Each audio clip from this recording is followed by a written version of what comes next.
네, 안녕하십니까. 오늘 시간에는 상당히 좀 시간이 오래됐는데요.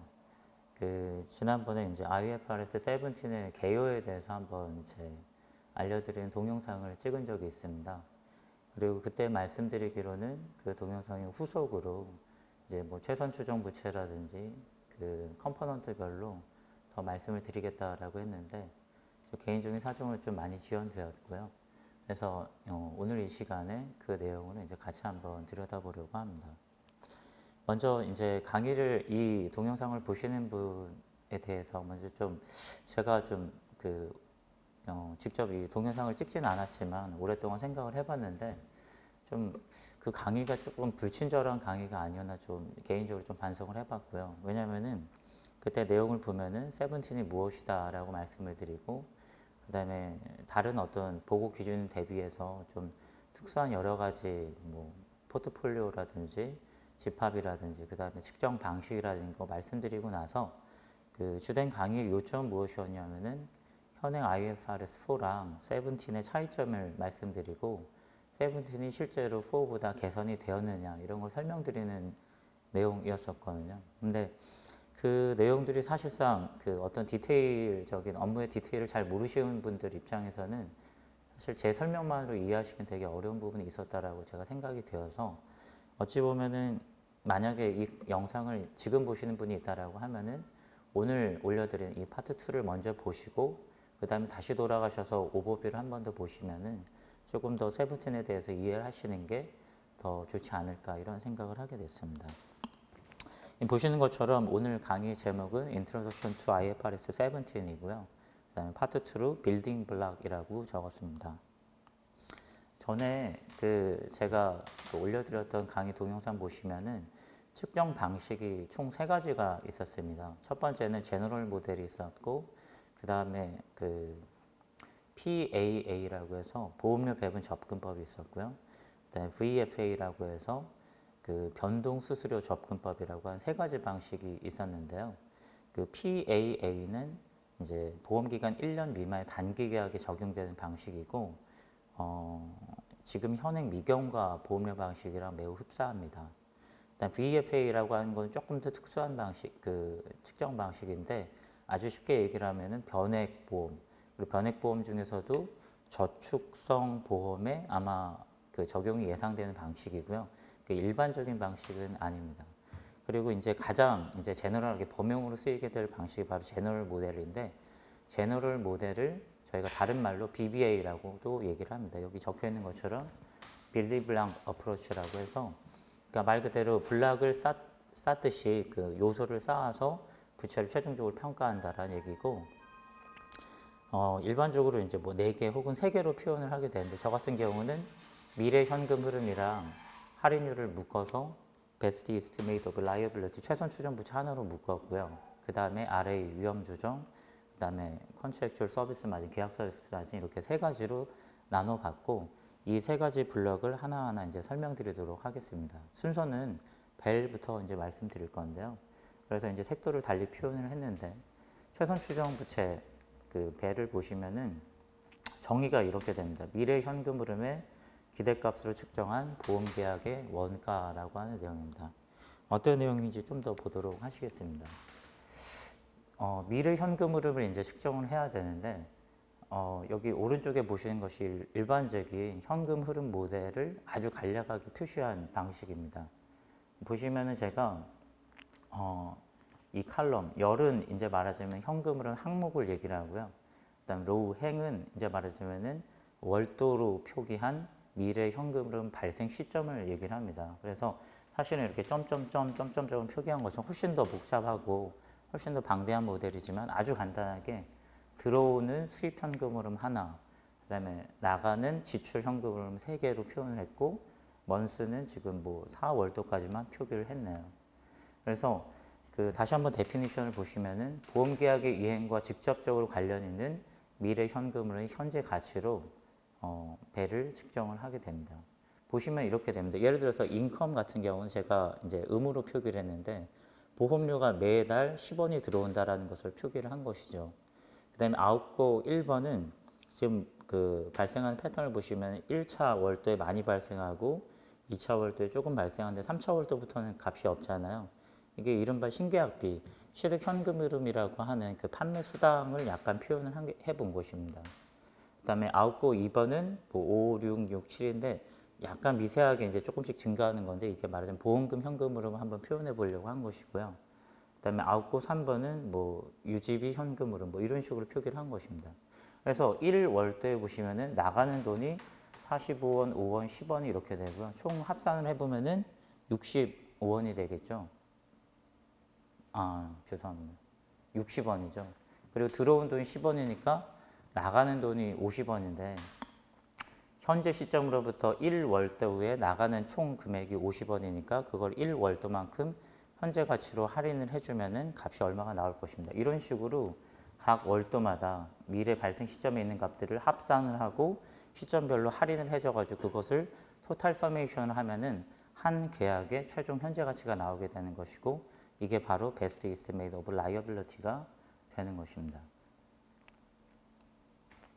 실무를 하시면서 밸류에이션 직접 하시는 분들이라고 하면은 너무나 당연하게 아실 수 있는 내용이긴 하지만 아직 실무를 접하시 못하신 분들이나 밸류에이션 쪽에 업무를 담당하지 않으신 분들한테는 약간 생소한 부분일 수 있어가지고 아주 간단하게 표현을 해봤습니다. 근데 이 그림에서 이 배를 측정할 때 세 가지 중요한 질문이 나오게 되는데요. 그거를 같이 한번 보시죠. 첫 번째는 어떤 현금 흐름을 측정할 것인가가 첫 번째 중요한 질문입니다. 무슨 얘기냐면 여기 칼럼으로 표기했던 인컴일, 아웃고 1, 2, 3 혹은 그 외 다른 항목들인데 어떤 항목들을 이 모델링 안에 집어넣어서 측정을 할 것인가. 어떤 거는 집어넣어야 되고 어떤 거는 직접 집어넣지 말아야 되는지 그 현금 흐름 스코프에 관련된 내용이 하나가 있고요.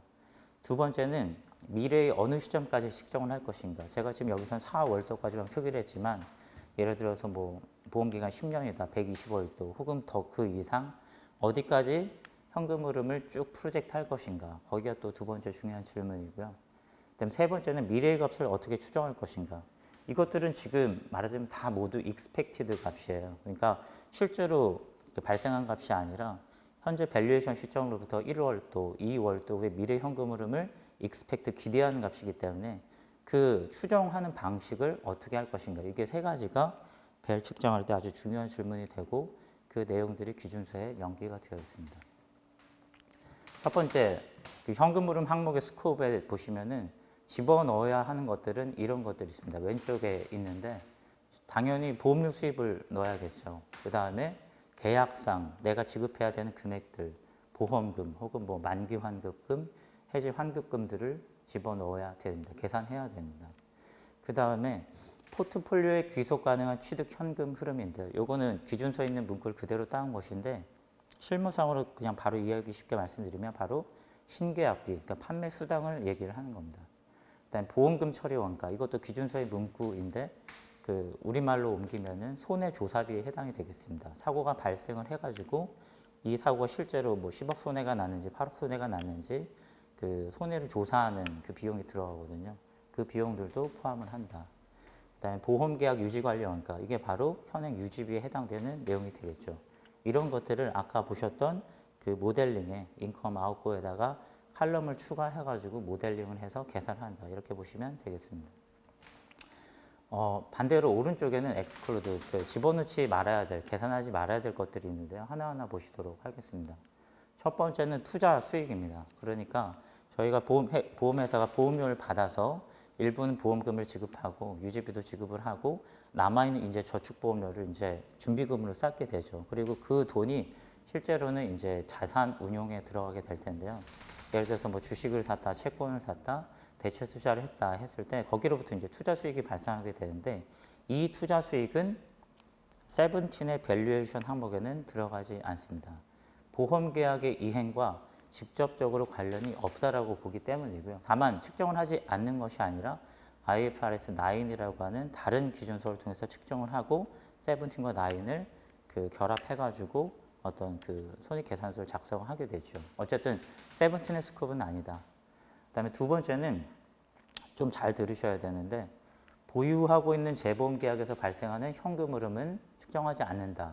이게 무슨 얘기냐면 그 세븐틴에 의해서 측정을 하긴 합니다. 세븐틴에 의해서 측정을 하긴 하는데 그 보험계약 부채와 재보험 자산은 별도로 나눠서 그 재무제 상태표에 올리게 되는 것이죠. 그래서 그 기준서를 활용하는 원칙은 세븐틴으로 동일하지만 보험계약 부채와 재보험 자산은 순액으로 뭉개서 하는 것이 아니라 그로스로 나눠서 각각 표기를 한다. 이렇게 이해하시면 되겠습니다. 그다음 세 번째는 미래계약에서 발생할 현금 흐름인데요. 그러니까 현재 밸류에이션 시점, 평가 시점에 내가 가지고 있는 계약에서 발생하는 미래 현금 흐름이지 내가 지금 평가 시점이 2015년 12월인데 2016년 1월도에 내가 얼마를 팔 거라고 이미 예상해 놓은 거기에서 발생할 현금을 측정할 수는 없다라고 하는 것입니다. 미래 현금 흐름이지만 어디서 발생하는 것이냐? 내가 현재 보유하고 있는 계약에서 발생하는 현금 흐름입니다. 그다음 세 번째는 왼쪽에 있는 거랑 이제 비교해서 보시면 좋을 텐데요. 그 포트폴리오에 직접 귀속시킬 수 없는 현금 흐름은 세븐틴에서 측정하지 않는다라고 얘기를 하고 있습니다. 이 부분이 사실은 기준서를 해석하고 적용할 때 상당히 어려운 부분인데 기준서에서는 예시로 상품 개발비나 교육 훈련비 같은 것들은 여기에 해당되지 않는다라고 예시를 들고 있는데 하나하나 모든 사업비 항목들을 명기하지는 않았어요. 그래서 실제로 어떤 사업비 계정이 세븐틴에서 측정해야 되는 것이냐 안 해야 되는 것이냐는 제가 알기로는 실무적으로는 많은 이제 논의가 있는 것으로 알고 있습니다. 그래서 그 전 시간에, 그러니까 전 동영상에서 말씀드렸던 포트폴리오, 그러니까 뭐 연금보험, 뭐 자동차 보험 이렇게 얘기하는 그 상품의 가장 커다란 그 집합인 포트폴리오에 귀속이 가능하다라고 하면은 세븐틴에서 측정을 하고 그렇지 않다라고 하면은 그건 간접비로 보고 세븐틴에서 측정을 하지 않는다. 이렇게 원칙을 이해하시면 될 것 같습니다. 첫 번째 질문은 이제 해소를 했고요. 두 번째, 어느 시점까지 측정을 할 것이냐라고 하는 문제입니다. 이 문제가 사실은 여러분들이 궁금해 보시면 이제 보험기사 검색해 보시면은 많이 나오게 될 텐데 최근까지도 많은 논란이 되고 있는 부분이에요. 그래서 계약의 경계를 어디까지 볼 것이냐 이 부분이 아주 중요한 부분입니다. 일단 정의부터 한번 보시면은 이렇게 됩니다. 다음 기간에 존재하는 실질적인 권리와 의무로 발생한 현금으로는 계약의 경계 내에 있다. A. 회사가 계약자에게 보험료를 납부할수록 강제할 수 있는 보고기간. 우리가 보통 보험료 납입기간이라고 하죠. 또 B. 회사가 계약자에게 서비스를 제공할 실질적인 의무가 있는 보호기간, 보험기간이라고 하겠죠. 보통 우리가 예를 들어서 종신보험을 가입했다라고 합시다. 그리고 그 종신보험의 납입기간은 10년 납이에요. 그러면은 보험료는 10년 동안 내는 거고 보험 서비스를 제공받는 건 내가 죽을 때까지죠. 거기에 이제 비추어서 보면은 그 종신보험의 보험계약의 경계는 이 피보험자가 죽을 때까지입니다. 그러니까 계약의 경계가 엄청 길죠. 그리고 이제 잘 보시면은 보험료를 납부할 수 있도록 강제할 수 있는 기간, 납기는 생각보다 좀 아주 심플해요. 근데 서비스를 제공할 실질적인 의무가 있는 기간, 이거를 이제 해석한 부분이 조금 분분합니다. 그리고 예를 들어서 비갱신형 보험 같은 경우에는 어차피 보험의 만기가 뭐 80세 만기, 혹은 뭐 20년 만기, 혹은 뭐 종신보험 이렇게 딱 정해져 있으니까 그 보험 기간까지로 그냥 프로젝트를 다 하면 됩니다. 그런데 문제가 되는 건 이제 갱신형 보험이죠. 3년 갱신, 5년 갱신 뭐 이런 것들인데 예를 들어서 실손의료비 특약이 3년 갱신인데 3년 동안 그 보험료도 내고 3년 동안 보험 서비스를 제공받는데 첫 번째 갱신을 하게 됩니다. 그리고 또 3년 후에 또 갱신을 하게 될 텐데 이 계약의 경계를 첫 번째 3년까지만 볼 것이냐 아니면 계속 갱신이 될 거니까 3년 해가지고 최종적으로 마지막 갱신할 수 있는 그 기간까지 프로젝트를 할 것인가 이게 매우 중요한 이슈가 됩니다. 왜 그게 이슈가 되냐면은 저도 사실은 뭐 정확하게 아는 것은 아닌데 기사를 통해 확인해 본 바에 따르면 우리나라의 경우에 생보업계, 손보업계가 이 갱신형 보험의 계약의 경계를 어디까지로 보느냐에 따라서 유분리가 많이 다르다라고 합니다. 그래서 상당한 논의가 있고 좀 진통이 있는 것으로 알고 있습니다. 어쨌든 간에 기준서에서 얘기한 정의만 한번 들여다보면 이렇게 됩니다. 그러면은 두 번째, 전장의 두 번째 있던 서비스를 제공한 실질적인 의미가 언제 종료가 되는 거냐. 그러니까 실질적인 의미가 종료됐다라고 하는 시점 이후에 현금 흐름은 내가 평가하는 현금 흐름이 아닌 것이죠. 경계 밖에 있으니까 밸류에이션 하지 않는 것이죠. 그래가지고 이것도 이제 정의가 이렇게 나와 있는데 A와 B가 상당히 유사합니다. 근데 A와 B의 차이점을 보면은 A번의 경우에는 특정 보험 계약자, 그러니까 인디비주얼은 계약 하나를 얘기를 하고 있고요. B의 경우에는 계약 포트폴리오로 그 통합 수준으로 올라가 있습니다. 그리고 그 내용은 상당히 비슷한데 위험을 실제로 재평가해서 위험을 모두 반영한 가격이나 급부의 수준을 정할 수 있다. B도 마찬가지인데요. 위험을 재평가해서 반영한 가격이나 급부의 수준을 정할 수 있고 재평가일 이후의 기간에 관련된 위험은 고려하지 않는다. 그러니까 한마디로 그 갱신 후 기간에 첫 번째 갱신 기간 이후의 기간에 대해서 풀리 리프라이싱을 해가지고 완벽하게 내가 그 독립적으로 이전 기간과 갱신 이후의 기간에 대해서 풀리 리프라이싱을 할 수 있다라고 보면은 첫 번째 갱신 기간까지만 밸류에이션을 하라는 얘기입니다. 그리고 그 이후에 그 현금 흐름은 계약의 경계 밖으로 본다는 얘기죠.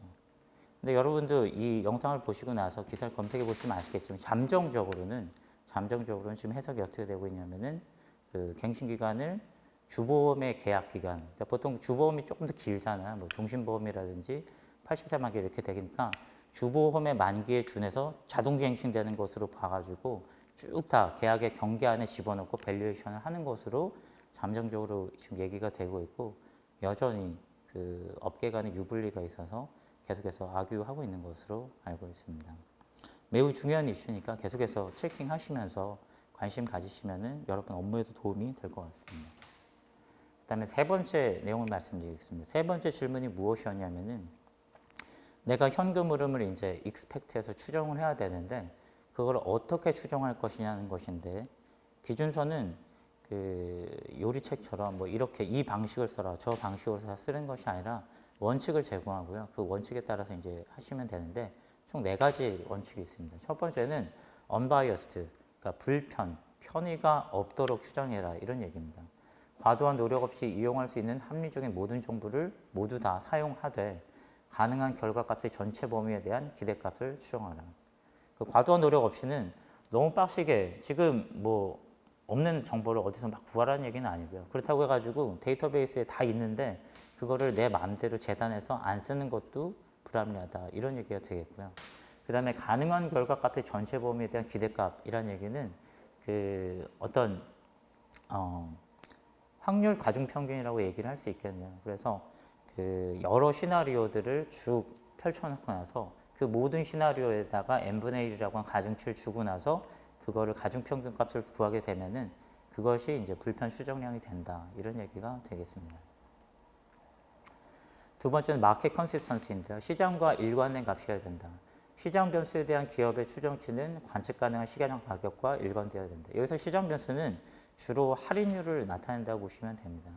전 영상에서 말씀드렸던 것 중에 중요한 것 하나가 이런 게 있어요. 커런트 어카운팅이라고 해서 기존의 IFRS4는 원가법이었죠. 그래서 예를 들어서 20년 전에 팔았던 고정금리형 계약 같은 경우에는 할인율은 뭐 7%, 8%로 박아놓고 계속해서 그걸로 할인을 하고 있어요. 근데 시장의 현재 금리는 얼마나 떨어졌죠? 지금 1% 후반대, 1% 중반대까지 떨어졌죠. 그 얘기는 사실 그리고 그 보험 계약이라고 하는 것은 사실 채권이랑 좀 비슷하거든요. 롱 듀레이션에다가 보험금이 계속 나가는 거니까. 근데 채권 가격은 금리의 방향과 반대가 되니까 보험 부채가 엄청 그 말하자면 이제 고평가되고 있는 것인데 원가법으로 하게 되면은 그 차이를 받아들이지 못하게 되는 것이죠. 그래서 여기서 얘기하고 있는 부분이 그 내용과 연동이 됩니다. 관측 가능한 현재 시장 가격과 일관되어야 한다. 세 번째도 비슷한 내용인데요. 추정치는 측정 시점에 존재하는 상황을 반영하되 미래에 대한 측정 시점의 가정을 포함한다. 원가법이 아니라 시가법, 밸류에이션 시점에 그 사용할 수 있는 현행 가정을 사용해서 평가를 해야 된다. 이런 얘기가 되겠습니다. 4번 explicit은 그 위험 조정과 약간 관련이 있는데 미래 현금 흐름의 추정치나 현금 흐름을 조정하는 할인율과는 별도로 위험 조정을 추정한다. 종전에는 저희가 그 재무제표에 기표하게 되는 준비금을 추정을 할 때 그 암묵적으로나 명시적으로 그 안전할증이라고 하는 게 있었습니다. 그러니까 프라이싱을 하거나 밸류에이션을 할 때 사용하는 가정들이 있는데 거기에 대해서 그냥 예를 들면은 그 데이터를 사용해가지고 얼마라고 하는 값이 나왔는데 이 3학년 이거 그대로 쓰면 약간 위험할 수 있으니까 여기다 얼마 뭐 예를 들어서 뭐 10%를 더 얹자 15%를 더 얹자 이런 안전 할증의 개념이 있었거든요. 그렇게 하게 되면 준비금이라고 하는 하나의 덩어리에 사실은 그 최선 추정 값과 그 다음에 어떤 버퍼 값이 이제 뭉개져 있는 것인데 세븐틴에서는 그 어떤 안전 할증의 뭐 완벽한 리플레이스먼트는 아니지만은 그 위험과 관련된 변동성과 관련된 부분을 명시적으로 위험 조정이라고 한 항목으로 그 별도로 측정하고 별도로 공시를 하라고 요구를 하고 있는 것입니다. 이 내용은 뒤에 위험 조정에서 다시 한번 말씀드리도록 하겠습니다. 현금 흐름에 대해서는 이렇게 세 가지 이슈를 말씀드렸고요. 그 다음에 이제 할인율입니다. 할인율이 매우 중요하죠. 그 왜 중요하냐면 잘 아시겠습니다만은 그 보험계약은 특히 장기 손해보험이나 생명보험 계약 같은 경우는 그 롱 듀레이션이고요. 할인율이 예를 들어서 뭐 10bp, 20bp, 30bp 오르락 내리락 하는 거에 따라서 그 밸류에이션 아웃풋이 엄청나게 변동성이 크거든요. 그렇기 때문에 할인율을 얼마로 책정하느냐에 따라서 회사의 그 기간 성과 좀 더 나아가서는 그 자본 그 재무 건전성까지도 건드릴 수 있을 정도로 아주 중요한 내용입니다. 그래서 할인율을 어떻게 측정하느냐가 이제 매우 중요한데 일단은 기준서에 있는 내용들을 한번 보시도록 하겠습니다. 디스카운트 레이트 그 할인율을 구할 때는 두 가지 접근법을 다 사용할 수 있다라고 얘기를 하고 있습니다. 첫 번째는 상향식 접근법인데요. 상향식 접근법은 이렇게 됩니다. 지금 도표에서 보시는 것처럼 무위험 수익률이 뭐 3%다. 그리고 유동성 프리미엄이 0.5%다 그러면은 무위험 수익률에다가 유동성 프리미엄을 얹어서 3.5%를 최종적으로 할인율로 쓰게 됩니다. 그리고 이 내용의 근거가 되는 부분은 여기 이제 워딩이 나와 있는데 시장에서 관측되는 금융상품의 유동성 특성과 보험계약의 유동성 특성 간 차이를 무위험 수익률 곡선에 반영해서 조정한다. 이런 내용이 되겠네요.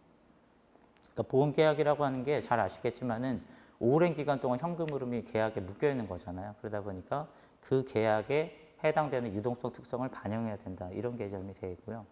하향식 접근법은 반대로 이렇게 애디티브가 아니라 이렇게 디덕티브로 방식으로 차감해서 내려오는 방식인데 참조 자산 포트폴리오의 현행 시장 수익률 곡선에서 보험 부채와 관련 없는 요소를 차감한다. 이런 참조 자산 포트폴리오는 보험계약 부채를 서포팅하는 그냥 그 보유자산 포트폴리오라고 보시면 되겠습니다.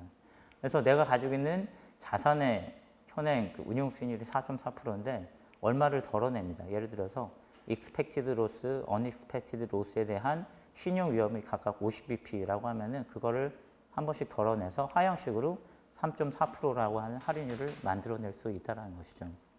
이론적으로는 그 상향식 접근을 하든 하향식 접근을 하든 한 곳에서 만날 수도 있지만 아닐 수도 있다라고 합니다. 이게 꼭 맞아야 되는 것은 아니고요.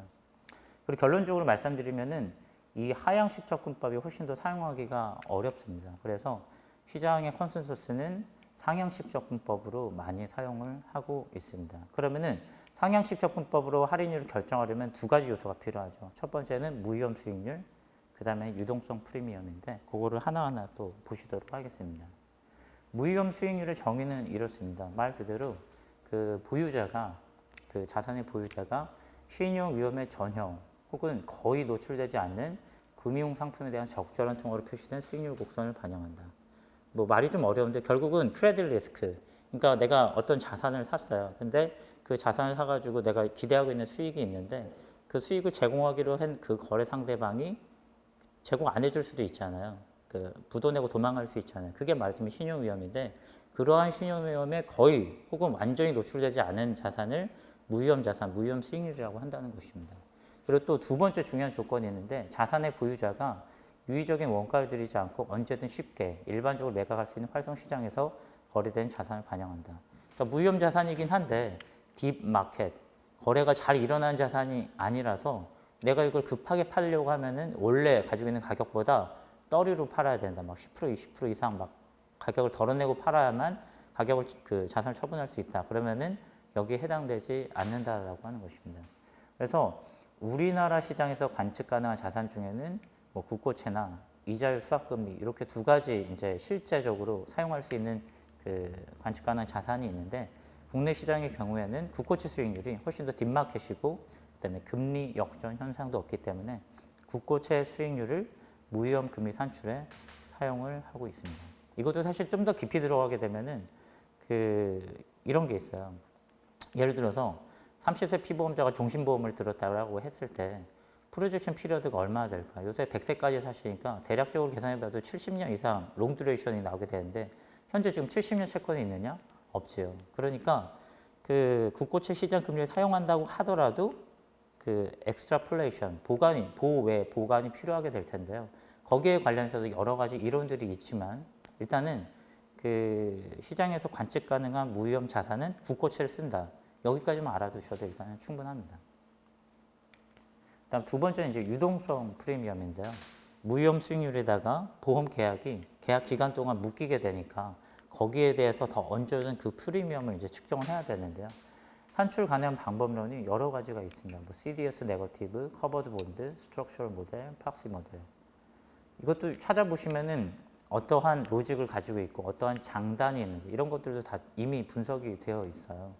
그리고 그 결론적으로 말씀드리면은 이 밑에 있는 요 18년 셉 QIS 요거 하기 전까지만 하더라도 가장 유력한 방식이 무엇이었냐면은 바로 커버드 본드 방식이었습니다. 그래서 커버드 본드에 해당되는 현재 우리나라 그 자산이 그 산업은행에서 발행하는 산금채라고 하는 것이 있거든요. 그래서 산금채와 국고채의 유일한 차이점은 그 바로 리퀴디티 프리미엄에 해당이 된다라고 보고 산금채와 국고채 수익률의 델타로 리퀴디티 프리미엄을 만드는 방식을 썼었는데요. 이게 시장의 컨센서스였는데 18년도 셉 QIS에서 앞으로는 이렇게 하기로 하겠다라고 얘기가 나온 다음부터는 이게 쑥 들어가고 이런 식으로 이제 거의 결정이 됐습니다. 셉 QIS를 설명드리면 셉이라고 하는 거는 스태츄토리 어카운팅 프린시플이라고 해서 그 우리가 지금 공부하고 있는 우리가 관심 있어 하는 세븐틴이라고 하는 것은 갭입니다. 그러니까 시장에서 이제 재무제표를 작성하기 위해서 그 사용하는 어카운팅 프린시플인데 종전에는 IFRS4가 셉도 되고 갭도 되고 다 되잖아요. 그런데 그 세븐틴은 사실상 그 셉의 기준은 아니었던 거예요. 그리고 이 자유도가 엄청 높아요. 그 기준서의 원칙만 제대로 적용한다라고 하면은 그 사실상 모든 회사의 재무제표가 사실상 지 맘대로 나올 수가 있다라는 것이죠. 그러다 보니까 우리나라 감독기관에서 셉이라고 하는 것을 주창을 해서 그 감독 회계 기준을 주창을 해서 이 셉이 세븐틴 기준을 만족하도록 하는 셉을 만들겠다라고 이제 방향성을 제시를 했고요. 18년도에 QIS 그 계량 영향 평가를 한번 했고 올해도 19년도 QIS를 지금 진행 중인 것으로 알고 있습니다. 그래서 18년도에 셉 QIS를 할 때 다음과 같이 유동성 프리미엄의 기준을 제시를 했습니다. 또 하나 설명드릴 게 나오게 되는 KICS 혹은 뭐 킥스라고도 얘기를 하는데 이거는 뭐냐면은 그 우리말로 옮기면 신지급 여력 기준입니다. 현재 지금 그 현행 지급 여력 기준은 RBC라고 부르는 것이죠. 그런데 저희가 우리나라도 말이 잘못 나왔는데 우리나라도 그 글로벌한 어떤 보험회사 재무건전성 기준을 따라가자라고 해서 KICS를 만들었고 요거에 모체가 되는 것은 ICS나 솔벤시2 정도에 해당이 되겠습니다. 그리고 그 KICS에서도 벌써 지금 버전 2.0이 나왔고 거기에서 이제 그 변동성 조정이라고 하는 유동성 프리미엄과 아주 유사한 개념이 있는데 그런 식으로 이제 그 셉에서도 유동성 프리미엄을 산출하겠다라고 방향성을 제시했고 대부분의 회사들이 그걸 따라가는 것으로 알고 있습니다. 그럼 그 내용을 잠깐 볼까요? 보시면 보험산업 대표 포트폴리오, 그러니까 인더스트리 에버리지라고 보시면 됩니다. 보험산업 대표 포트폴리오에 대해서 자산별, 만기별, 신용등급별, 스프레드는 무위험 수익률을 초과하는 초과 수익률을 얘기를 하는 거죠. 그래서 그 스프레드를 이제 뭐 여러 가지 그룹 바이 그룹 해가지고 다 데이터를 모은 다음에 그거에 이제 비중별로 가중평균을 해가지고 위험 스프레드를 하나 계산을 하고요. 그리고 나서 그 위험 스프레드에서 보험 계약의 이행과 직접적으로 관련이 없는 신용 스프레드를 제거합니다. 이게 바로 아까 전에 나왔던 상향식적법이랑 약간 비슷한 방식이네요. 그래서 만들어낸 값이 바로 변동성 조정이라고 하는데 제가 알기로는 18년 기준으로는 이 변동성 조정의 100%를 유동성 프리미엄으로 한다라고 하는 것이 최근의 경향이었고요. 이 방식에서 뭐 예를 들어서 변동성 조정이 뭐 90%를 한다, 80%를 한다, 뭐 바뀔 수도 있을 것 같긴 한데 일반적인 방향성은 이렇게 제시가 되었습니다. 그리고 다시 한번 정리를 해보면은 최선 추정 부채를 만들 때 현금 흐름 항목에 대한 세 가지 이슈가 있었고요. 그 다음에 할인율을 얼마로 책정하느냐에 따라서 부채 최종 아웃풋이 엄청 달라지기 때문에 매우 민감하고 중요한 이슈이고, 그래서 사실은 감독 회계 기준에서 그 국고채 수익률, 그 다음에 유동성 프리미엄에 대해서 어떤 셉에서 정한 기준을 그 세븐틴에도 통용될 수 있도록 제시를 하고 있다. 이렇게 보시면 되겠습니다. 이제 두 번째로 넘어가겠습니다. 위험 조정이라고 하는 것인데요. 한번 그 정의를 한번 보시면은 이렇게 됩니다. 미래 현금 흐름의 금액과 시기가 불확실한 것에 대해서 보험회사가 요구하는 보상. 밑에 거랑 비교를 해보시면은 밑에 거는 이제 기대값이에요. 우리가 이제 점 추정이라고 얘기를 하는데 확률 분포가 쭉 이렇게 있으면 가장 중간에 어떤 평균값이 말하자면 이제 벨 값이 되는 것이고요. 그 현금 흐름이 뭐 더 기대값보다 많이 나올 수도 있고 적게 나올 수도 있고 이런 말하자면 분포가 있는데 그 변동성에 대해서 보험회사가 요구하는 보상을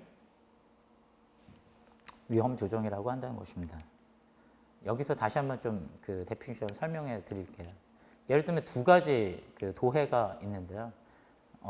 이쪽 B부터 한번 보시죠. 이거는 이제 불확실성이 없는 겁니다. 100원이라고 하는 돈이 있고 1일 기간 후에 또 100원을 준다라고 약속을 했습니다. 그럼 기대값이 당연히 100원이죠. 그리고 기대값이 동일한 다른 그 어떤 시나리오가 있는데 이 경우에는 제로 시점과 1 시점으로 건너갈 때 시나리오가 두 개입니다. 그래서 50%의 확률로 10을 더 얹어줄 수도 있고요. 50%의 확률로 10이 차감이 될 수도 있습니다. 하지만 둘 다 반반이고 섞어서 기대값을 기대해보면은 기대값이 100원인 것은 동일해요. 하지만 이게 기대값이 100원이다라고 했을 때 기대값이 100원이다라고 했을 때 이거랑 같다라고 얘기할 수가 있나요? 그렇지 않겠죠. 그리고 보험계약은 바로 요 A에 해당이 되는 겁니다. 보험계약은 내가 보험료를 내고 가입을 했지만 보험기간 동안 사고가 안 발생해서 돈을 안 받아갈 수도 있고요. 혹은 가입하자마자 큰 사고가 발생해가지고 계약자 큰 돈을 받아갈 수 있고, 그러니까 반대로 얘기하면 회사 입장에서는 보험이 얼마 받지도 않았는데 큰 돈이 나가게 되니까 큰 손해를 볼 수도 있는 것이거든요. 그래서 대수적으로는 통계적으로는 그 기대값이 A와 B가 시나리오가 동일하지만 보험회사 입장에서는 이게 오르락 내리락 할 수가 있으니까 이 그 변동성에 대해서 회사가 요구하는 내가 말하자면 불확실성을 담보를 해주니까 내가 얼마를 더 받아야겠다라고 얘기하는 그 보상이 있어야 된다는 것이죠. 그래서 여기다 플러스 알파라고 적었는데 여기다가 이 플러스 알파를 얹어야만 보험회사 입장에서는 이 두 가지가 같은 무차별한 것이라고 생각할 수 있다라는 것입니다.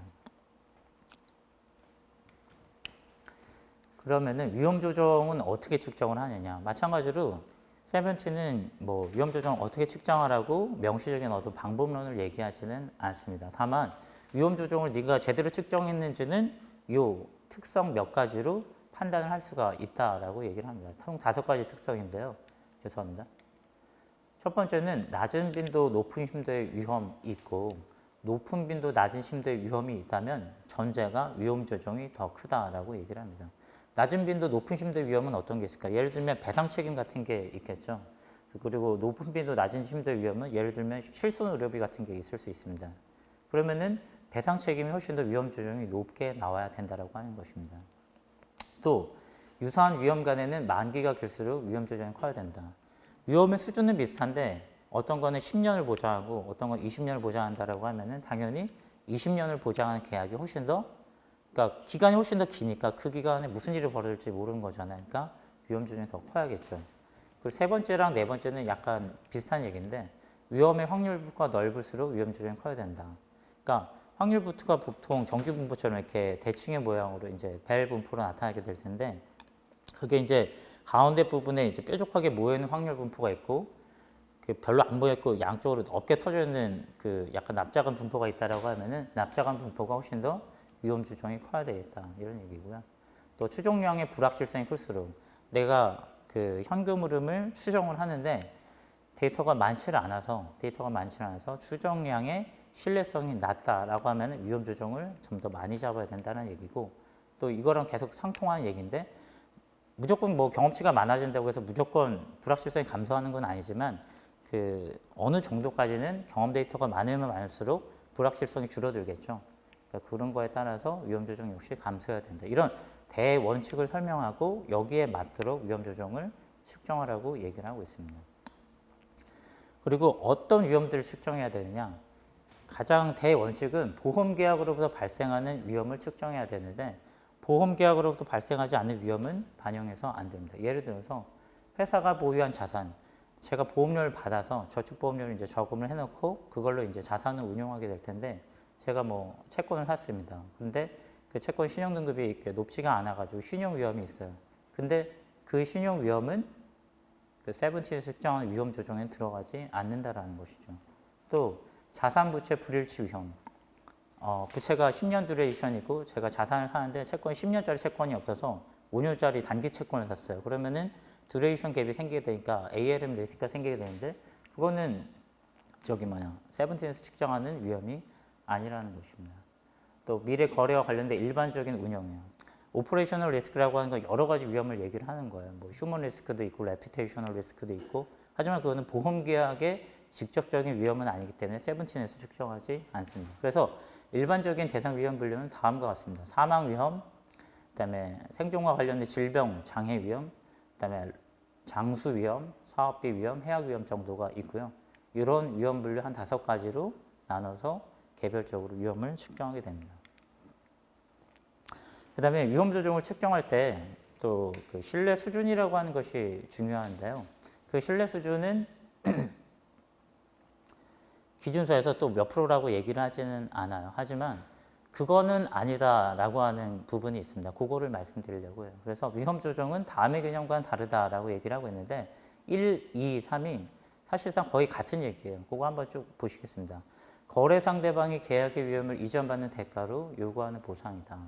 페어밸류, 공정가치인데 그러니까 여기서 아까 전에 우리가 얘기했던 그거랑 좀 비교를 해보면은 위험 조정이 보험회사가 계약의 불확실성을 담보하는 대신에 요구하는 보상이라고 했잖아요. 그 얘기는 그 보험회사, 그러니까 이미 그 계약을 가지고 있는 보험회사를 얘기를 하는 거고요. 이 거래 상대방이라고 하는 건 이런 겁니다. 내가 보험회사가 보험계약 A를 들고 있는데 내가 이제 이 계약을 계속해서 이행하지 않고 시장에 나와서 이 계약을 팔 거예요. 그러면 이거를 이제 사가려고 하는 사람 입장에서는 이미 보유하고 있는 회사보다 이 위험에 대해서 잘 모르잖아요. 그러니까 일반적으로 그 위험에 대해서 이 원래 회사가 평가했던 보상보다 좀 더 많은 보상을 요구하게 될 거라고요. 그래서 좀 더 높은 수준의 확실성을 제공하는, 그러니까 그 같은 계약이라고 하더라도 위험 조정보다 조금 더 많은 금액을 요구하게 될 텐데 그런 것과는 다르다라는 것입니다. 그러니까 차이점은 뭐냐면은 이미 보유하고 있는 보험회사가 요구하는 보상이 위험 조정이고 거래 상대방은 그 보험 계약이 이전된다라고 했을 때 사가는 다른 보험회사가 요구하는 보상을 얘기를 하는 겁니다. 그리고 또 매우 높은 수준의 확실성을 제공하는 감독 목적, 그 다음에 예상하지 않은 손실의 충격을 흡수해서 회사의 전문 건설성을 보강하는 금액. 이게 사실은 다 거의 같은 그 데피니션이에요. 그래서 그 KICS나 솔벤시2에서 이런 정도의 수준을 요구하고 있고 숫자적으로 얘기하면은 200년에 한 번 벌어질까 말까 한 위험을 보장한다. 그래서 99.5%의 신뢰 수준을 요구를 하고 있고요. 근데 세븐틴은 말하자면 계속 기업이 자기 위험에 대해서 요구하는 보상이잖아요. 그렇기 때문에 그 정도로 높은 신뢰 수준을 요구하지는 않습니다. 그래서 통상적인 신뢰 수준 75%, 원인 4years니까 4년에 한 번 정도 발생할까 말까 한 조금 더 이제 낮은 수준의 위험 신뢰 수준을 얘기를 하는 겁니다. 그래서 이행연금 현금으로 확률 분포에서 75, 100%에서 해당이 되는 값과 최선 추정치와의 차이를 위험 조정으로 계산하게 됩니다. 다음 장에서 이제 그림이 나오게 될 텐데 이렇게 이제 보실 수 있겠네요.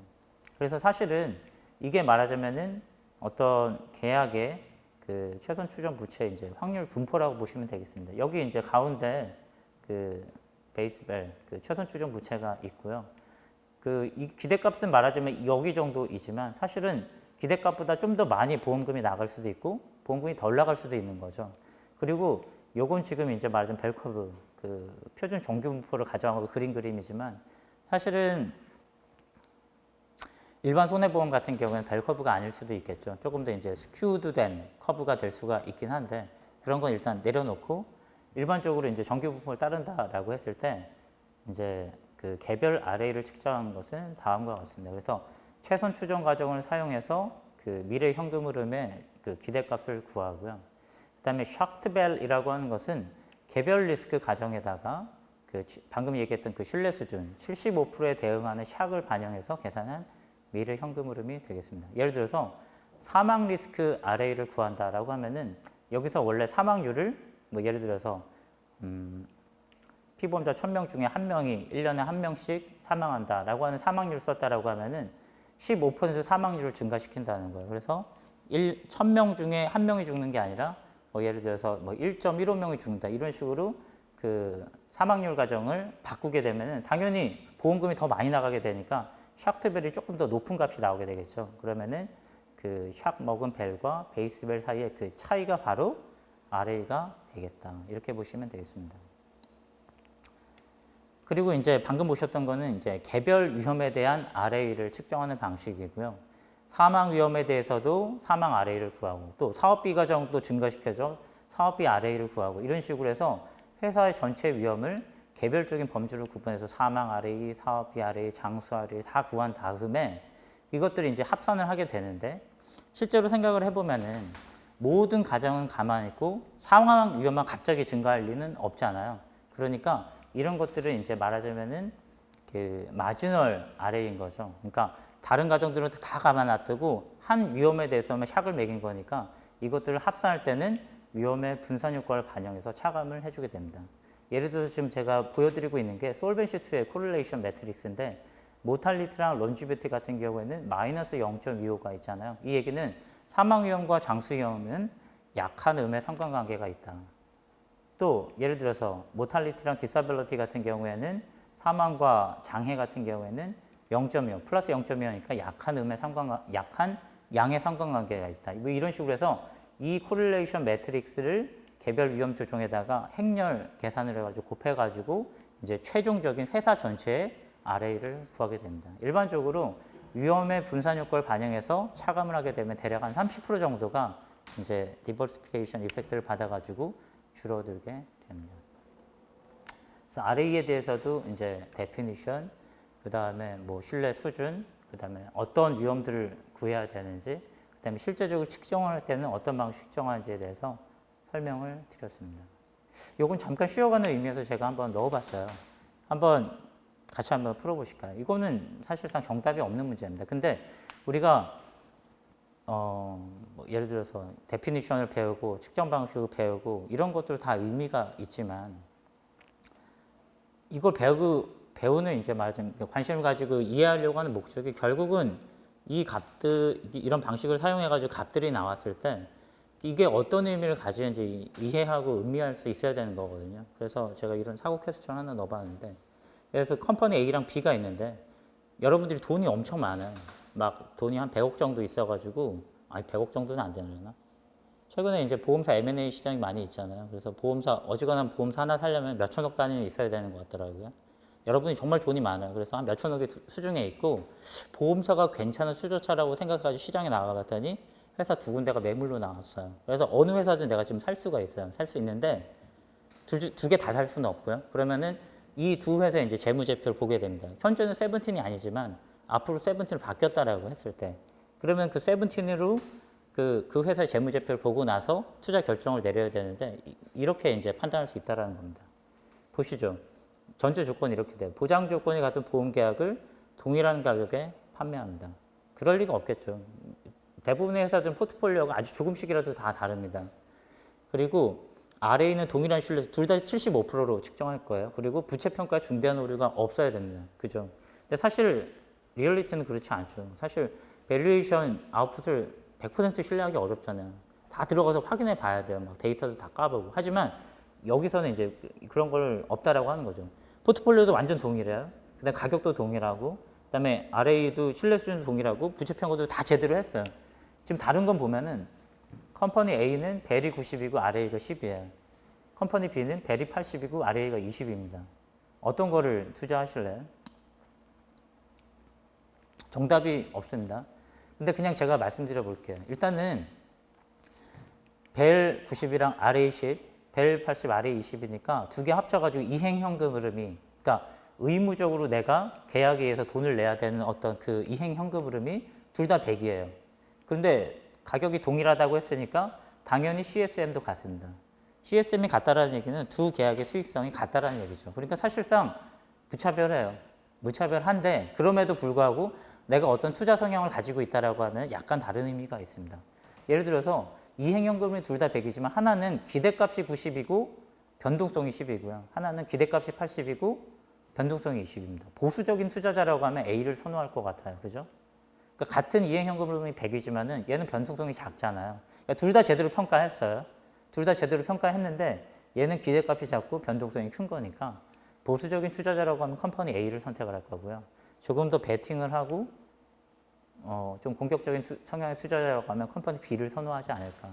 근데 일반적으로 보험회사를 사겠다라고 하는 사람이라고 하면은 일부러 막 리스키하게 투자하지는 않겠죠. 컴퍼니 A로 갈 확률이 많긴 하지만 그렇다고 해서 그게 정답은 아니다.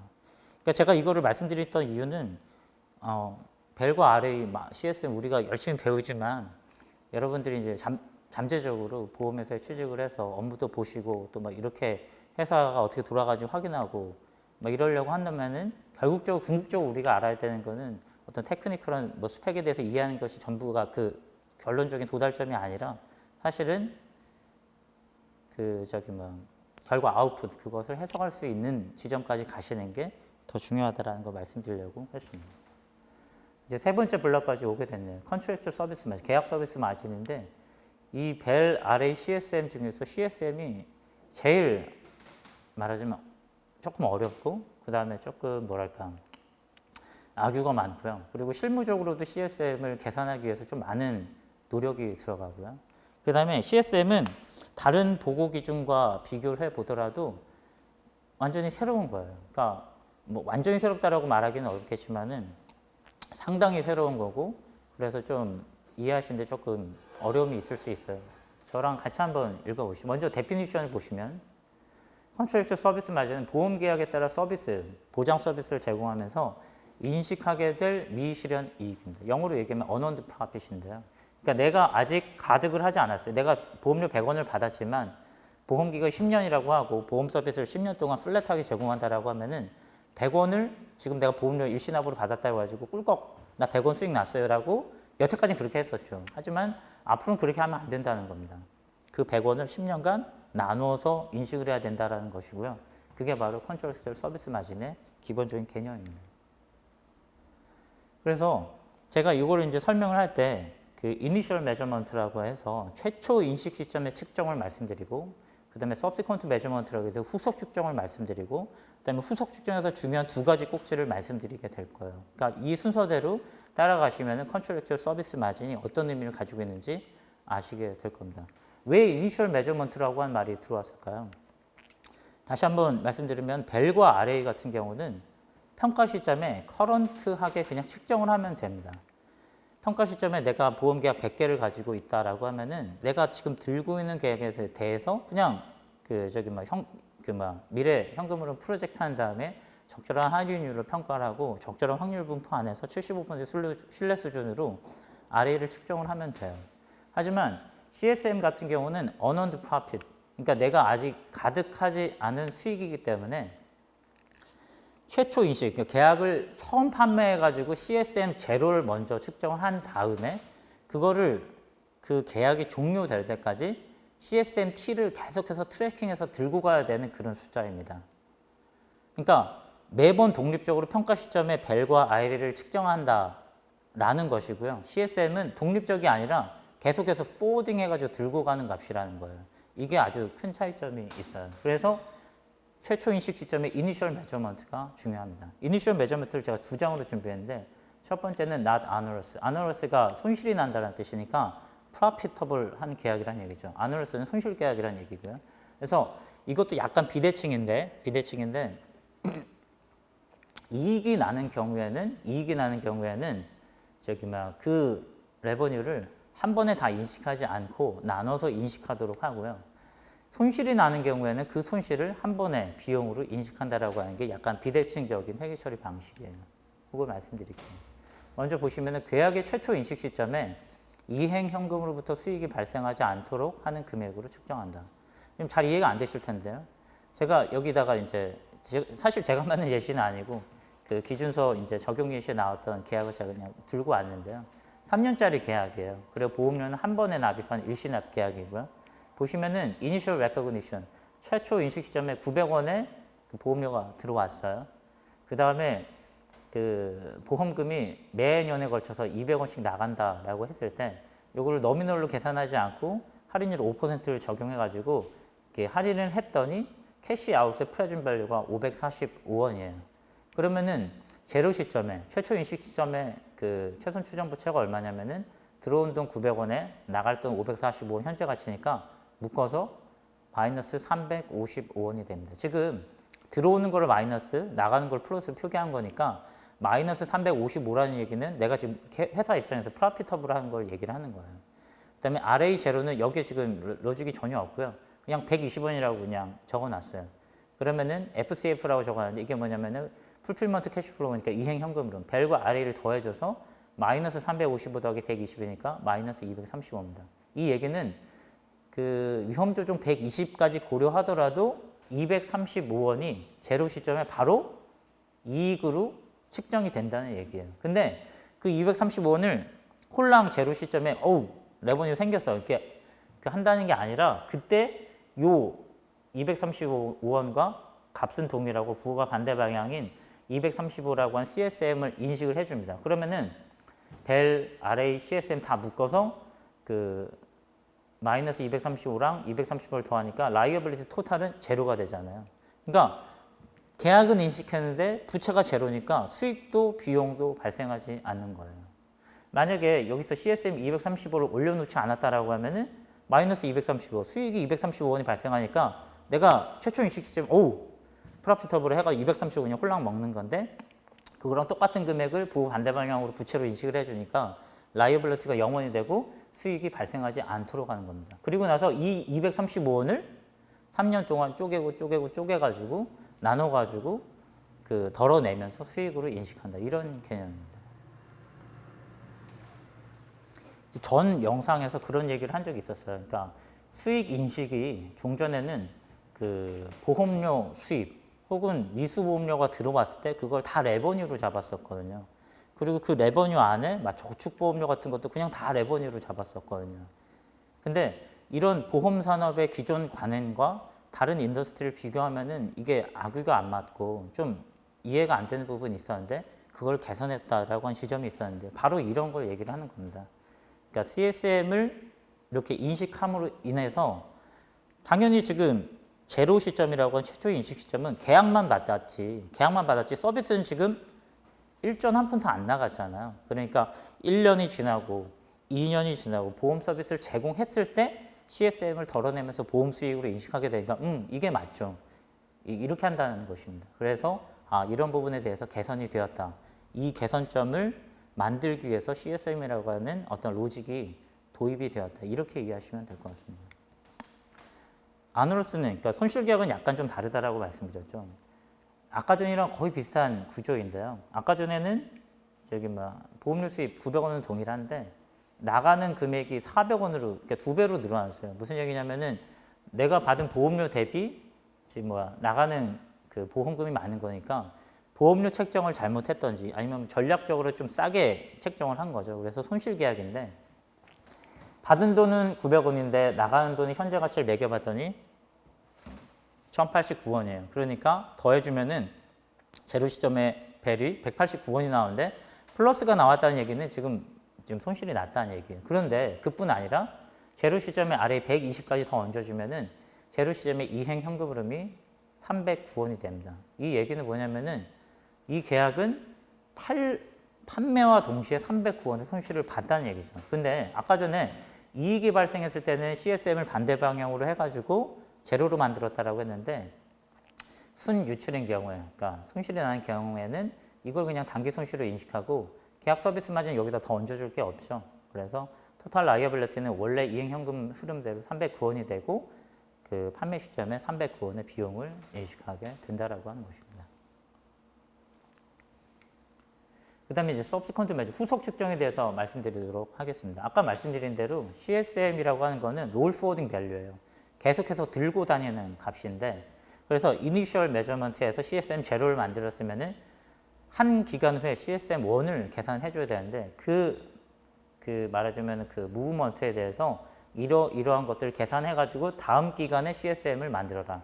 CSM T 기시 시점의 CSM에서 이러한 거 조정 해준 다음에 CSM T 플러스 1을 만들어라고 기준서에서 얘기를 하고 있어요. 여기 총 5가지가 있는데요. 첫 번째 신계약 효과.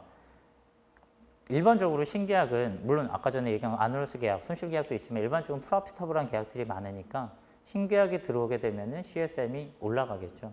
그다음에 이자불이 CSM도 기본적으로 프레젠트 지금 막 디스카운티드 밸류이기 때문에 기간이 증가하게 되면은 그 이자 불이를 해주게 됩니다. 이렇게 말하자면은 디스카운트 되는 값이 기간이 경과하면서 이렇게 그 풀리게 되는 언와인드 되는 값이 있잖아요. 이자 불이로 올라가고요. 그다음에 미래 서비스와 관련된 이행 현금 흐름의 변동. 이 C번을 기억을 해주세요.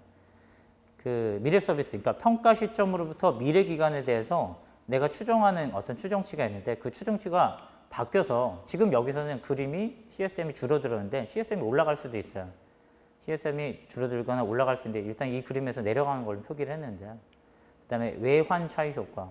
우리가 기본적으로 대부분의 국내 회사의 보험 계약들은 이제 원화 계약이 대부분이긴 한데 일반 손해보험 계약이라든지 그리고 요새는 생명보험 계약에서도 뭐 달러 계약 같은 것들이 있더라고요. 그런 경우에는 그 외환 차익 효과도 반영을 해줘야 됩니다. 당연히 외환 차익 효과도 플러스 혹은 마이너스가 될 수가 있겠죠. 그다음에 2번, 요 C와 E를 주목해서 보세요. C와 E가 제가 다음 슬라이드에 대해서 조금 더 다시 한번 자세하게 설명해 드릴 부분인데 서비스 제공에 따른 보험 수익의 인식. 제가 기본적으로 CSM 아까 말씀드릴 때 CSM 값을 뭐 예를 들어 프로피터블한 계약에서 235원이 나왔으면은 3년 동안 그걸 뭐 덜어내면서 다음 기회에 235원이 예를 들어서 150원이 되면은 85원을 덜어내고 기간 중에 뭐 수익을 인식한다 이렇게 말씀드렸잖아요. 그래서 CSM이 작아진다. 부채가 작아지는 거니까 부채의 감소는 보험 수익으로 인식을 하게 된 그런 개념이죠. 그래서 지금 신계약 효과, 이자불이 외환차익 효과는 제가 생략을 하고 있냐. 여기서 말로 설명한 걸로 넘어가고 C와 E에 대해서는 다음 슬라이드에서 조금 더 설명을 더 드리도록 하겠습니다. 요건데 미래 서비스와 관련된 이행 현금 흐름의 변동분이라고 하는 것이에요. 이것도 그 기준서에서 제시한 그 기준서 적용 예시가 있어요. 거기서 제가 그냥 따왔고 그냥 설명만 드리는 그런 부분인데 다른 어떤 그 설명 자료에서도 보셨을 수도 있는데요. 제가 한번 좀 설명 드려보겠습니다. 3년 계약이고요. 아까 전에 있던 그 이익 계약, 3년 이익 계약입니다. not annual 3년 계약. 요걸 이제 그대로 들고 와가지고 이제 year end 2, 그러니까 2차 연도말 시점에 다음과 같은 이벤트 3개가 있을 때 미래 서비스와 관련된 이행 현금의 변동이 어떻게 반영되는지 그걸 설명드리려고 하는 거예요. 3가지 이벤트가 있었는데 이렇게 돼요. 첫 번째, 2000년도 실제 보험금이 원래 200원이 나갈 줄 알았는데 150원만 나갔습니다. 여기 나온 거죠. 캐시 앞으로 150원만 나갔죠. 그래서 200원이 나갈 줄 알았는데 150원만 나갔으니까 우리한테는 이득인 거죠. 그래서 여기 Changes Related Current Service에 마이너스 50원이 찍혔습니다. 또 3000년도 미래 현금 흐름 추정치가 200에서 140으로 수정이 되어 있어요. 아까 기억해 보시면은 1, 2, 3천년도에 다 200원씩 미래 보험금이 나갈 거라고 생각을 했었잖아요. 그런데 2000년도 말에 한번 추정을 했더니 그때 내가 잘못했었네. 아니 잘못했었네는 아니고 뭔가 좀 이렇게 환경이 바뀌었어요. 그 추정이 필요한 다른 데이터들이 업데이트돼서 200원 아니고 140원으로 추정해도 되겠네라고 해서 140원으로 수정이 됐습니다. 그 다음에 또 나가는 돈도 200원에서 140원 수정이 됐으니까 위험 조정도 변동성이니까 뭐 완전 비례는 아니지만 방향성이 비슷하겠죠. 그래서 위험 조정도 40원에서 30원으로 수정이 되었어요. 이렇게 3가지 이벤트가 있었는데 그 차이가 이 표에서는 어디에 표기가 되냐면 방금 얘기했던 대로 실제 보험금 예상 대비 50원 적게 나온 건 요거 보시면 돼요. 그다음에 미래 현금 흐름 추정치가 200에서 140으로 수정된 건 여기를 보시면 돼요. 여기 벨이 57 줄었죠. Changes Related Future Service. 근데 왜 60원인데 57원이냐? 그 60원인데 그 미래 할인율이 5% 적용하게 되면 현가가 57원이거든요. 그다음에 위험 조정이 40원에서 30원 줄었는데 10원 줄었잖아요. RA가 10원이 줄은 게 여기가 표기됐습니다.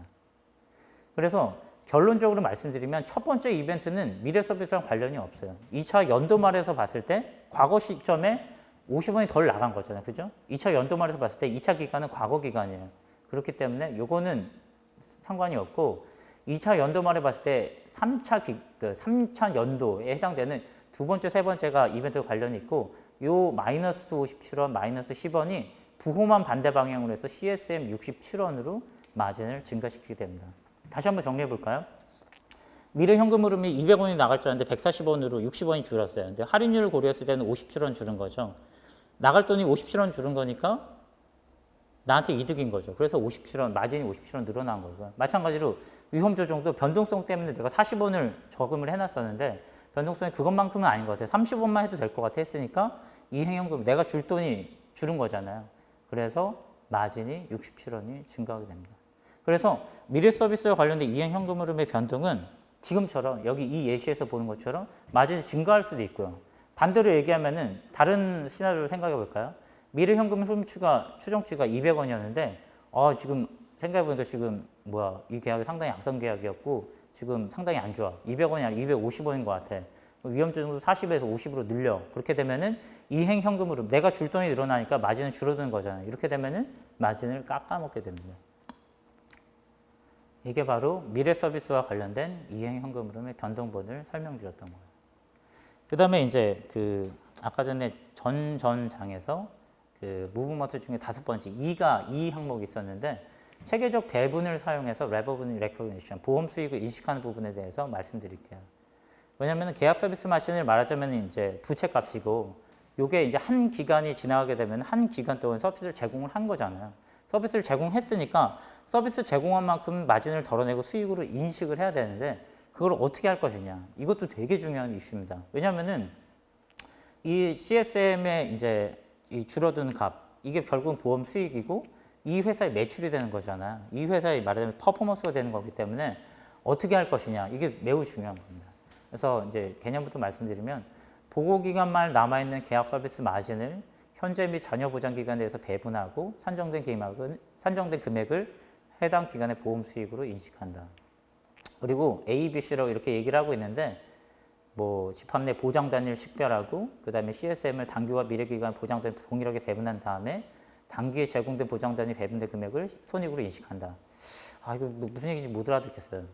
일단은 보장 단위부터 말씀드리면은 여기 커버리지 유닛이라고 해놓고 여기 CU라고 적어놨는데 사실은 이것도 지금 악유가 많이 되고 있는 부분이에요. 보장 단위를 어떻게 측정하느냐. 결국은 보장 단위를 어떻게 설정하느냐에 따라서 체계적 배분이 달라지고 체계적 배분이 달라지면 이게 바로 보험회사의 퍼포먼스를 달라지게 하는 부분이거든요. 그래서 이게 상당히 많이 악유가 되고 있는 부분인데 저는 아주 심플한 것만 얘기를 할게요. 왜냐하면 지금 요거는 인트로덕션이니까 실무가 아니라 인트로덕션이니까. 그래서 아주 간단하게 얘기해요. 지금 5년 계약입니다. 그리고 베이스 라이더는 주계약, 특약을 얘기를 하는 거고요. 저는 정액형 계약이에요. 정액형 계약이고 그냥 보험 가입 금액으로 얘기를 할게요. 그래서 정액형 계약이고 주계약은 10원을 주기로 했어요. 보험 가입 금액. 그리고 5년 계약입니다. 라이더 그리고 특약은 정액형 계약이고 보험 가입 금액 5원이 3년 계약이에요. 저는 이렇게 얘기를 하겠어요. 그러면은 커버리지 유닛을 보험 가입 금액 기준으로 식별을 한 거죠. 그리고 요거를 이 하나의 계약에 대해서 이제 배분할 거기 때문에 하나의 계약으로 토탈을 해줘요. 그러면은 1차 년도 기간은 15원, 10원이고 5차 년도는 라이더가 없으니까 10원, 10원 되겠죠. 그리고 모든 기간에 대해서 커버리지 유닛을 토탈해 보면 65원이 됩니다. 그리고 나서 이제 제가 여기다가 노란색으로 표기를 했는데 지금 뭐냐면은 1차 연도에 보험 수익으로 인식하게 될 CSM 감소분을 지금 계산을 하는 거예요. 그래서 65분의 15가 23%, 65분의 15가 23%, 또 65분의 10이 15% 이런 식으로 얼로케이션 레이쇼, 체계적 배분 비율이 나오고요. 그리고 1차 연도에 그러니까 보고기간 말 현재 남아있는 계약 서비스 마진이 150원이라고 하면은 이 150원을 이 체계적 배분 비율에다 곱해주면은 현재 및 잔여 보장 기간에 대해서 이제 배분이 쫙 끝나는 거죠. 근데 여기서 유의하셔야 될 거는 요 35원은 해당 1기간에 대해서 CSM의 감소분을 해가지고 보험 수익으로 인식하시면 되는데 여기 뒤에 나와 있는 35, 23, 23은 2000년도 이후에도 이 값을 그대로 쓸까요? 아니죠. 요거는 그러니까 말하자면은 이제 1차 연도 값을 구하기 위한 말하자면 이제 산출의 부산물일 따름이고 2000년도 이후에 또 얼로케이션 되는 금액은 그때 가서 다시 또 계산을 해야 된다는 것입니다. 그래서 다시 한번 정리를 해보면은 CSM은 롤 포워딩 밸류고, 그 다음에 롤 포워딩 할 때는 5가지 이제 무브먼트가 있었고, 그 중에서도 가장 중요하고 조금 복잡한 개념이 전장에서 말씀드렸던 미래 서비스 와 관련된 이행 현금 흐름의 추정치가 바뀌었을 때 변동되는 부분, 마진이 늘어날 수도 있고 줄어들 수도 있습니다. 또 두 번째는 그 남아있는 기간에 대해서 그 보장 단위를 식별하고 서비스가 제공됨에 따라서 체계적으로 배분해가지고 CSM을 덜어내는 값이 5번째 무브먼트가 있는데, 이게 또 중요한 부분이다. 이렇게 설명드리겠습니다. 이제 짧은 그 영상 이제 마칠 때가 됐는데요. CSM에 대해서도 제가 그 사고 질문 하나 준비해 봤습니다. 마찬가지예요. 여러분이 돈이 엄청 많아요. 한 5천억 정도가 있고 시장에 나와 있는 보험회사 살 수가 있습니다. 지금 쪼잔하게 여러분 어느 회사에 취업하냐 뭐 이런 게 아니라, 여러분 지금 돈이 많은 완전 다이아몬드 수저고 회사를 살 수가 있어요. 근데 하나만 살 수 있습니다. 그래 보게 됐어요. 세븐틴 이게 뭐냐면은 CSM 그 무브먼트 그 워터폴 차트입니다. 그래서 보시면 죄송합니다. 지금 요게 말하자면 기시 CSM, 요게 기말 CSM이에요. 그리고 이 CSM이 변동한 것을 제가 워터폴 차트를 표기했는데, 원래는 그 5개가 나와야 되는데 제가 외환 차이는 발라냈어요. 그래서 무브먼트 어널리시스 순서대로 신계약, 이자불이, 추정치 변경, 단기 수익이에요. 보시면은 컴퍼니 A랑 컴퍼니 B가 기시와 기말 시점의 잔액은 같은 값이에요. 같은 값이고 다만 무브먼트 패턴이 달라요. 요걸 보고 내가 살 회사를 골라야 돼요. 어떤 회사가 조금 더 좋아 보이는지 골라야 돼요. 정답은 당연히 없습니다. 정답은 없는데 한번 고민해 보시죠. 고민했다고 생각하고 제가 말씀드릴게요. 일단 컴퍼니 A, 컴퍼니 B 둘 다 약간 장단이 있어요. 예를 들면 신계약으로 인해서 늘어나는 부분을 생각해 볼까요? 컴퍼니 A가 조금 더 많이 늘어났죠. 그 얘기는 성장성이 있다는 얘기죠. 그죠? 컴퍼니 A가. 이자불이 부분 둘 다 한 칸이니까 이거는 뭐 차별성이 없고요. 그 다음 요 추정치 변경을 잠깐 볼까요? 컴퍼니 A 같은 경우는 이 기간 중에 추정치 변경으로 마진을 엄청 깎아먹었어요. 이 얘기는 추정을 좀 원래 잘 못했던가, 아니면 환경이 이 회사의 어떤 보험 포트폴리오에 우호적이지 않다는 거죠. 그러니까 이건 사실 좀 좋은 시그널은 아니에요. 근데 컴퍼니 B 같은 경우는 추정치 변경으로 인해서 마진이 미세하게나마 약간 늘어났잖아요. 그러니까 신계약으로 인해서 늘어난 부분은 A가 더 좋고요. 그 다음에 추정치 변경으로 인한 부분에 대해서는 컴퍼니 B가 조금 더 좋아 보입니다. 그 다음에 마지막으로 단기 수익으로 인식하는 CSM의 감소분을 한번 볼까요? 컴퍼니 A는 2칸 정도 되는데요. 컴퍼니 B가 한 4칸 정도 돼요. 이거 어떻게 인식을 할까요? 아마 지금 요건 말하자면 재무상태표에 해당이 되는데, 요 말하자면 워터폴을 뜯어가지고 손익계산서에 넣었다라고 생각하면 컴퍼니 B는 해당 기간에 엄청나게 좋은 재무성과를 보여줬을 거예요. 근데 이거를 무조건 마냥 좋다고 생각할 수 있을까요? 어차피 기말 시점에 온 거고, 나는 기말 시점 이후에 이제 회사를 사가지고 이제 회사를 굴릴 건데, 반대로 얘기하면은 이거를 말하자면은 해당 기간에 마진을 너무 많이 까먹은 거죠. 반대로 얘기하면은 이 회사의 포트폴리오가 좀 단기 계약에 치중돼 있고 좀 미래에 내가 먹거리가 많이 더 사라져 버렸다고 생각할 수도 있을 것 같아요. 물론 이건 그냥 아주 예시예요. 그래서 제가 말씀드린 부분 아주 거칠은 부분인데, 제가 말씀드리려고 했던 건 뭐냐면은, 우리가 궁극적으로 도달해야 되는 지점은 그 테크니컬하게 산출하는 걸로 끝나는 것이 아니라 값을 산출하고 나서 그걸 해석하고 음미하고, 그리고 예를 들어서 회사를 샀어요. 여러분들이 A라고 하는 회사를 5천억을 주고 샀어요. 그리고 이제 경영자들을 막 이제 닥달을 하겠죠. 성과를 내놔라. 막 얘기를 할 텐데, 이런 것들을 보면서 말하자면 중요한 지점들을 찍어가지고, 나 신계약 부분은 좋은데 이거 추정치 변경, 야 이거 어떻게 된 거야? 가져온 관리 제대로 되고 있는 거야? 아니면 뭐 지금 단기 수익은 뭐 어떻게 제대로 된 속도로 지금 덜어내고 있는 거야? 뭐 이런 식으로 물어볼 수 있겠죠. 그런 부분에 대해서 이제 같이 좀 의논을 하고 고민하는 지점이, 결국 여러분들이 이제 보험회사 혹은 보험회사 관계된 어떤 그 분들이 되셨을 때 알아야 되는 지식들이 아닌가라고 해서 말씀을 드리게 됐습니다. 네, 이제 다 끝났고요. 다시 한번 말씀드릴게요. 제가 모두에 말씀드릴 때서 먼저 사과 말씀부터 드렸는데, 그러니까 전에 찍었던 영상으로부터 너무 업데이트가 느렸고요. 그게 좀 죄송하고, 두 번째는 제가 만들어 놓고 나서 좀 보니까 그 4와 17과 관련돼서 임프루먼트가 있었다라고 설명드리고 뭐 이렇다 저렇다라고 했는데, 제가 중간에 예시를 좀 넣어놓긴 했지만은 모든 그 포인트에 대해서 예시를 넣어놓지는 않았고 조금 되게 불친절했어요. 그러니까 세븐틴이 어떻게 측정하는지 메저먼트에 대해서 메저먼트의 디테일을 모르는 상태에서는 제가 무슨 말씀을 드렸을 때 제 말이 맞구나 아니구나를 지금 검증할 수가 있는 단계가 아니었죠. 근데 이 영상을 보시고 나서 빌딩 블록 어프로치 벨 아레이 CS로 나눠서 이렇게 계산하는구나라는 걸 이제 아셨다라고 하면은 다시 한번 돌아가셔서 한번 보시죠. 그래가지고 얘가 거짓말을 했는지 아니면 제대로 얘기를 했는지 다시 한번 보시고요. 그리고 사실은 이 영상은 작은 부분이에요. 저라고 하는 사람도 아주 작은 그 부분을 담당한 사람이고, 여기로부터 실마리를 얻으셔가지고 좀 더 많이 공부하셔서 여러분들 업무가 됐든 아니면 공부가 됐든지 도움이 되셨으면 하는 바람입니다. 예, 끝까지 들어주셔서 감사드립니다. 고맙습니다.